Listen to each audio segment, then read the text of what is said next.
Hola, hola. Vamos a hablar de vectores, el capítulo 2 de vectores. Entonces, empecemos. ¿De qué vamos a hablar?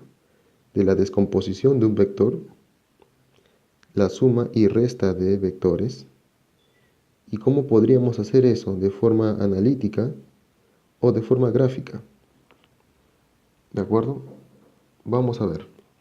Primero, ¿cómo descomponemos un vector? Ok, anteriormente ya vimos que un vector se puede representar como una suma de vectores unitarios.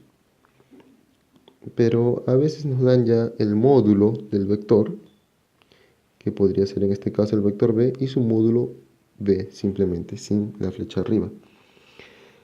Entonces hay que descomponerlo para hallar sus componentes en x y en y. Para ello hay que recordar nuestros cursos de trigonometría, y sería de la siguiente manera. Primero proyectemos la punta de donde termina el vector b, punta de la flecha, sobre el eje x. Claro, esto va a ser 90 grados. Y obviamente es paralelo siempre al eje y. Ahora tenemos un triángulo en el cual un cateto vendría a ser x, la componente en x del vector b, llamémosle b sub x. Y un cateto que vendría a ser la componente en y, b sub y. Entonces, en este triángulo que estamos viendo aquí, que vamos a pintar de amarillo, tenemos los catetos que representan las componentes del vector b. Simplemente haremos uso de nuestros conocimientos de trigonometría para identificar cada uno de esos valores. Por ejemplo, si tenemos teta, podríamos decir que el seno de teta es igual a ¿quién? Al cateto opuesto b sub y sobre la hipotenusa, que sería el módulo del vector b, que lo representamos con b, simplemente b sin una flecha arriba, ¿no?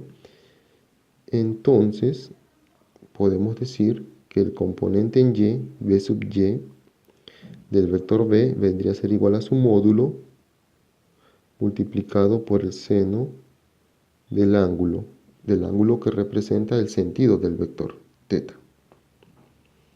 De forma análoga, podríamos hacer lo mismo para el coseno de teta. El cateto adyacente, que vendría a ser b sub x, sobre la hipotenusa b. ¿De acuerdo? B sub x sobre la hipotenusa b. Entonces la componente en x, que es lo que estamos buscando, vendría dado por b, el módulo del vector, coseno del ángulo teta, el ángulo que representa el sentido del vector b.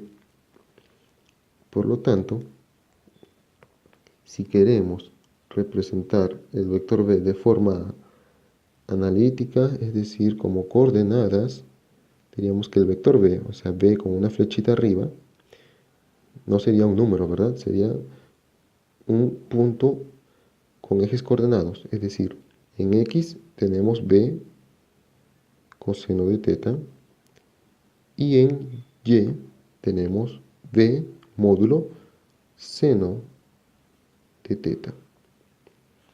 Muy bien, es más, podemos hacer una factorización.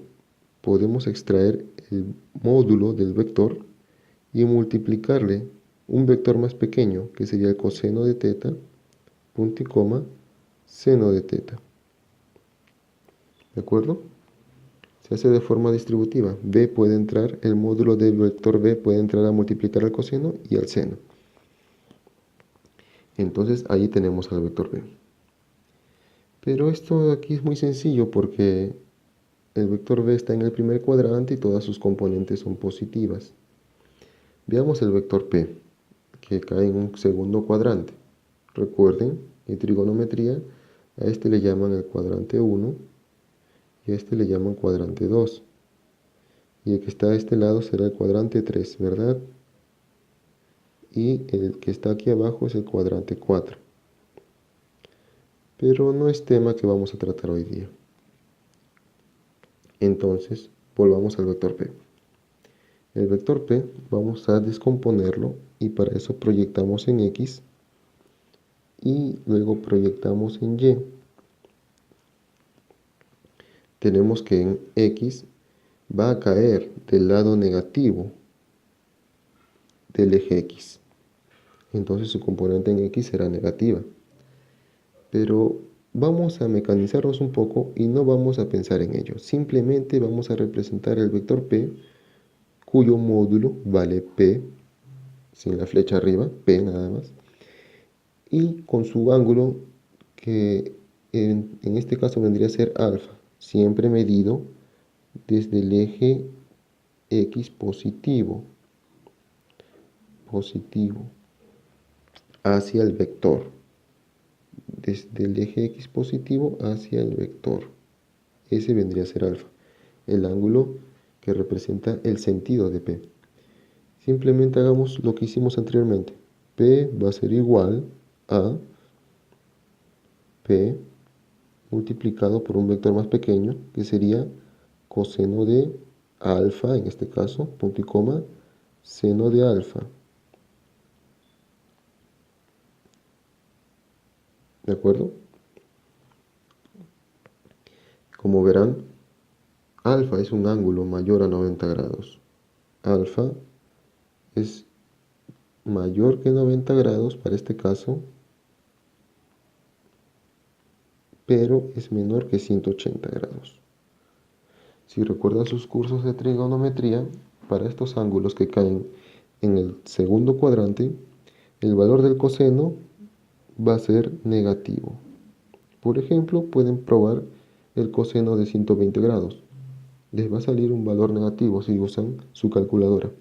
Pero si también usan seno de 120 grados, van a ver que les sale un valor positivo. Entonces, ya esta función trigonométrica nos trae el signo de la componente del vector P. Entonces nos queda fácil. Simplemente cuando tengamos el vector y su módulo y el sentido, es decir, el ángulo del vector, podemos representar directamente el vector como el módulo del vector multiplicado por el coseno de su ángulo, punto y coma, seno de su ángulo, es decir, un vector más pequeño. Ahora sí, vamos a otro tema, la suma y resta de vectores. Para sumar vectores podemos usar el siguiente método. Vamos a trazar paralelas al vector P y vamos a trazar también una paralela, pero ahora al al vector A. Esto sería paralelo al vector A. Es decir, que tenemos dos paralelas y hemos construido un paralelogramo. En este caso, se le puede llamar a este método muy conocido como método del paralelogramo, porque formas un paralelogramo y la diagonal que parte desde el origen de ambos vectores hacia el punto donde se intersectan las paralelas vendría a ser el vector resultante. Entonces se dice que el vector resultante R es igual al vector A más el vector B. Ese es el método del paralelogramo. Ahora, si queremos restar vectores, por ejemplo, A menos B, es decir que a B lo vamos a cambiar. Ahora es un vector que va a ser multiplicado por negativo 1. Es decir, que si antes B apuntaba hacia la derecha, Ahora B va a apuntar hacia la izquierda. Es decir, ha cambiado su sentido. Veamos cómo hacemos esta suma. También podemos aplicar el método del paralelogramo. Es decir, trazar B por aquí, negativo B, y hacer las paralelas. La paralela al vector A y la paralela al vector B. Y la resultante vendría dada por esta diagonal. Eso funciona también, se puede hacer, donde R, para este caso, llamándole R1 para no confundirnos, R1 sería igual a A menos B, hablando de vectores. Muy bien, pero también podemos hacer algo. Como ya tenemos el origen de B, y el origen de B, el vector negativo B, perdón, va hacia la izquierda y termina en este punto, donde termina el vector negativo B, empieza el vector A y termina aquí. Entonces un vector prácticamente que viene a ser la suma de A más un vector que en este caso es llamado negativo B, viene representado de la siguiente manera. Vamos a sumar A menos negativo B. Ese vector es igual al vector que une el origen de este vector B negativo con el final del vector A. Es decir, es el vector que resume el camino que hemos tomado. Estos B más positivo A. Este vector R1 es resultante de esta suma de vectores. Un vector positivo más uno negativo. Entonces decimos que podemos sumar vectores de esa manera. Y eso es lo que hicimos anteriormente. Aunque no lo dijimos, este vector B, su módulo, es igual a esta línea. Simplemente podemos trasladar el vector B hasta este punto para que empiece aquí donde termina A y termine aquí en donde va a terminar R. Entonces este también es el vector B.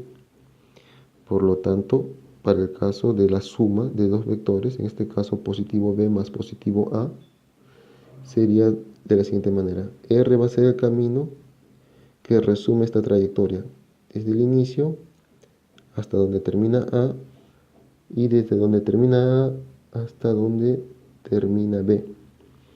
¿Se dan cuenta? Hay un caminito que pasa por A y B y R resume ese camino, es decir, une el inicio con el final del camino.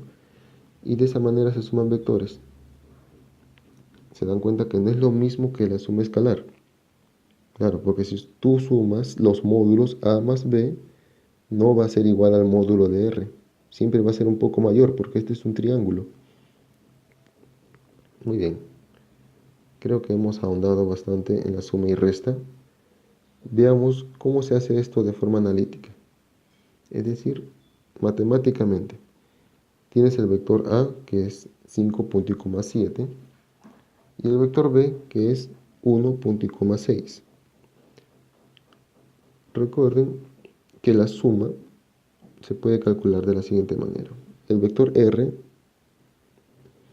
va a ser igual aquí a la suma de componentes en X, 5 más 1, punto y coma,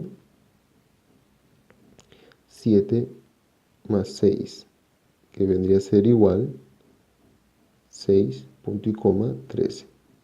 Ese es el vector R, resultado de la suma. Es decir, R va a ser igual a A más B. Ahora, digamos que queremos hacer la resta. ¿Cómo sería la resta? Digamos que queremos restar y nos va a resultar un vector diferente, R1, o le vamos a poner acá P, para no confundir mucho. A menos B, ¿cómo sería?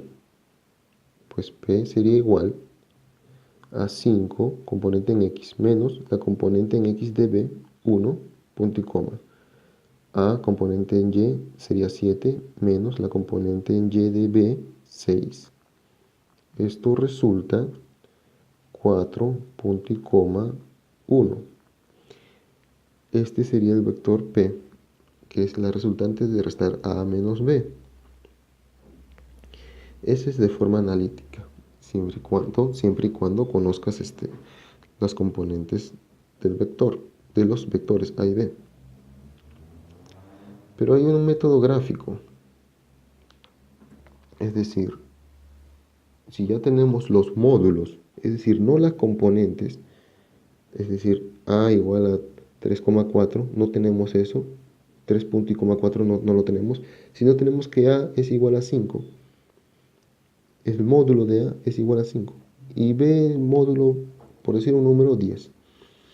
Y además tienes como dato el ángulo entre los dos vectores. Cuando tienes el ángulo entre los dos vectores, puedes hallar el módulo del vector resultante. Y esto es geometría, por eso es un método gráfico. Podemos hacer el paralelogramo, ¿sí? O simplemente lo que implica el paralelogramo es trasladar el vector A. Es decir, el vector A de forma paralela se traslada. Y este vector que es paralelo es igual. Si tiene el mismo módulo que A, va a ser igual a A. Y en este caso, si prolongamos un poquito esta línea de acción de B, este sería el ángulo θ. Por lo tanto, recordemos que la suma de vectores que parte del origen hasta donde termina B, luego toma esta ruta, que es la dirección de A, el vector resultante de la suma va a ser el vector que une el principio con el final, R. Entonces el módulo de R se puede hallar por geometría y para ello vamos a usar la ley de cosenos. Ley de cosenos. Veamos. Si tenemos un triángulo donde conocemos el ángulo interno θ y tenemos que los adyacentes a θ son la longitud A y la longitud B, se puede determinar la medida del cateto, perdón, la medida del lado que se opone a θ. Veamos. Θ está allí, bueno, c al cuadrado es igual a cuadrado más b cuadrado, o sea, los adyacentes a θ, menos 2 veces el producto de los dos lados adyacentes a θ y el coseno de θ. Por eso es ley de cosenos. Con esta formulita podemos hallar esta longitud C, conociendo A, B y θ. Noten que le hemos puesto menos. Ahora, si en este triángulo tenemos que este de aquí vale el suplemento del ángulo θ, entonces tenemos el ángulo, tenemos los lados, que vendría a ser A, y aquí sería B, y podríamos hallar el módulo del vector R, que sería simplemente R, aplicando ley de cosenos. Entonces R cuadrado será igual a A cuadrado más B cuadrado menos 2 veces A por B por el coseno de 180 grados menos θ. Y de allí tenemos el módulo del vector R. Como verán, geométricamente, gráficamente se puede hallar también el módulo o el vector R. Luego faltaría hallar el ángulo de R. Ahora, normalmente acá tenemos una ley de cosenos que puede confundir a algunas personas. A veces ponen más en vez de menos. Es decir, no en la ley de cosenos, sino en esta fórmula. Porque en realidad no utilizan 180 menos θ, sino que usan el coseno de θ. Pero el coseno de θ no es igual al coseno de 180 menos θ. Si revisan un poco geometría, trigonometría, van a ver que el coseno de 180 menos teta va a ser igual a negativo coseno de teta. Es decir, va a ser negativo el coseno del suplemento. Recuerden que los ángulos suplementarios son aquellos que suman 180. Entonces, si reemplazamos este coseno de teta en nuestra fórmula anterior, nos daría lo siguiente. Ya no vamos a poner coseno de 180 menos teta, sino que solamente vamos a poner coseno de teta. Y como va a ser negativo coseno de teta, el signo va a cambiar. Ya no ponemos 180 menos teta, ponemos teta, y esto se vuelve más, porque menos con menos se va a hacer más. Y esta es la fórmula que algunos libros presentan y puede resultar confuso. Pero esa es la explicación. Por eso es que le ponen un signo positivo. Veamos, ¿cómo podemos recordar esta ley de cosenos de forma simple? Pues hagamos una analogía con otros triángulos más conocidos. Sabemos algunas cosas, que el coseno del ángulo 0 va a ser 1 y el coseno de 90 grados va a ser 0. Partamos del coseno de 90 grados, es decir, si teta vale 90 grados, si teta es igual a 90 grados, ¿qué pasaría? Tendríamos este triángulo, ¿verdad? A, B, y queremos hallar este lado, C, y esto es 90 grados. En la fórmula tendríamos que coseno de 90 va a ser 0 y todo esto se anularía. Finalmente nos quedaría que c cuadrado es igual a a cuadrado más b cuadrado, es decir, Pitágoras.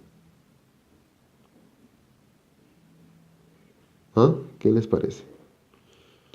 ¿Qué les parece? La ley de cosenos es una extensión del teorema de Pitágoras. Pero veamos algo más. ¿Qué tal si teta vale 0? Si teta vale 0, es decir, vamos a reducir teta hasta que se haga 0. Imaginen que esto de aquí lo vamos girando, ¿no? Y cada vez se acerca más a 0 teta. Teta se hace muy pequeño hasta que se pone aquí. Entonces A caería aquí, justo donde está B. Digamos, este es B. Y A va a caer justo sobre B, porque teta lo redujimos, le hemos reducido a 0 grados. Por lo tanto, C va a ser esta porción de aquí, uniendo el punto final de A con el punto final de B. El punto final de A y el punto final de B. Entonces, esto sería C. Entonces, veamos.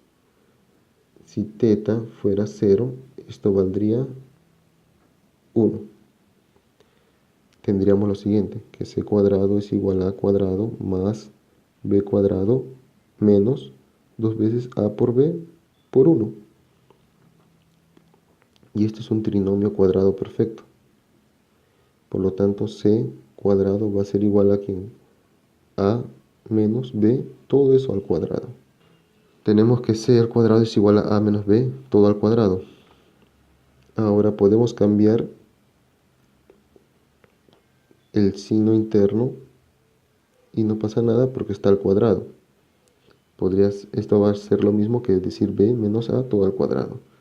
Ahora si eliminamos los cuadrados, tendremos que c es igual a b menos a. Y aquí fácilmente podemos notar que es eso, ¿no? La línea b menos la longitud a nos da c, que sería b menos a. Entonces, una forma de recordar si la ley de cosenos lleva más o menos es reemplazar teta por un ángulo conocido. En este caso sería recomendable usar el 0. ¿Para qué? Para que el coseno de 0 sea 1, te queda un trinomio cuadrado perfecto y al, al hacer el cálculo vas a encontrar que c al cuadrado es igual a b menos a, y con ello compruebas que el signo que usaste está bien, dado que lo redujiste a cero.